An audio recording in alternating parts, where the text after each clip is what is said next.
Hello everyone, I hope you're doing well. Today I'm going to talk about something that I just need to get off my chest, and that is regarding Netflix and their new favourite thing, which is making shows about white teenagers with mental health conditions. A few months ago now, Netflix released their original series, 13 Reasons Why. If you've been living under a rock and don't know what it's about, as far as I know, it's about a teenage girl called Hannah who kills herself and then leaves tapes, like cassette tapes, to different people who hurt her in her life, explaining that they were the reason that she killed herself. Wonderful! Now, I haven't seen the show. I watched the trailer and that was enough for me to decide that this wasn't something that was going to be good for me to watch. I was definitely not going to enjoy it, and I didn't want to contribute to the popularity of it because I kind of disagree with the whole concept. The show deals with a very sensitive topic, and from what I've heard, it didn't deal with it very well. They showed the suicide scene in graphic detail, which I know that a lot of mental health experts and charities and stuff recommended that they didn't do. In fact, they didn't, as far as I'm aware, touch on the concept of mental health at all, just the suicide. So it wasn't like it was raising awareness of mental health problems, because they didn't actually talk about it, and they definitely didn't deal with healthy ways to deal with those situations. It portrays suicide as a way of getting revenge, which is just kind of a really toxic mentality. And again, with a toxic mindset, Hannah is blaming everybody but herself for the problems in her life, and I'm sure if I watched the show I would understand that slightly, but that just feels so uncomfortable to me. My friend Chloe actually made a really great video about 13 Reasons Why and her thoughts on it.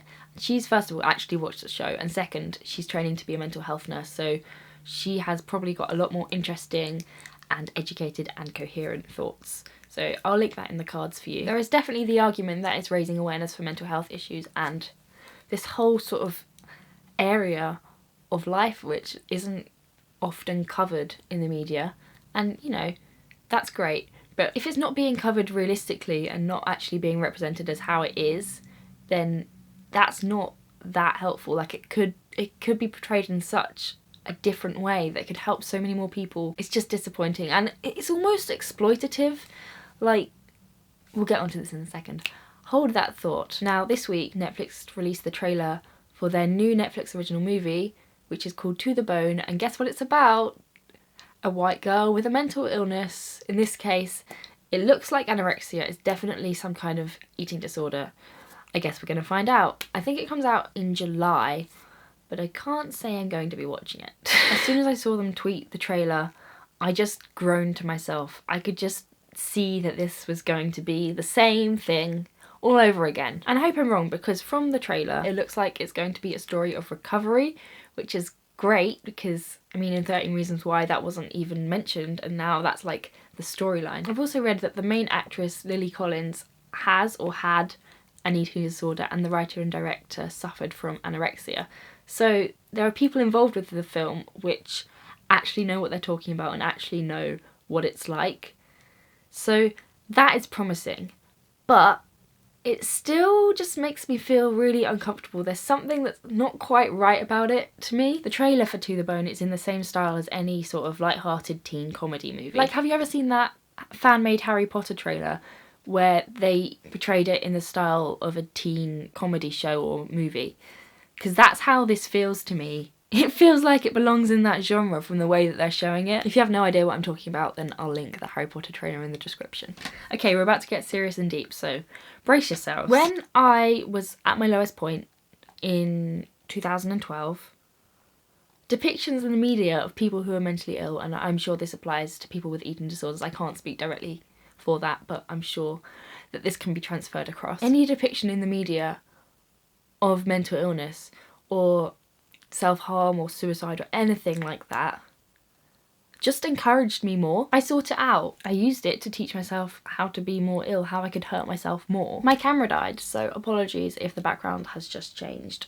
Nothing I can do about it. For an eating disorder like anorexia, a film which depicts, you know, calorie counting, drinking water before you're weighed at the doctor's, all the little tricks and tips to help you be more ill, that's going to do more harm than good. And in fact, seeing someone in a TV show who is worse than you and who's hurting more than you and is iller than you is only going to encourage you to hurt yourself more and more until you're at that level. It's almost like an element of validation that you're hurting more than anyone else, because That's what your brain wants.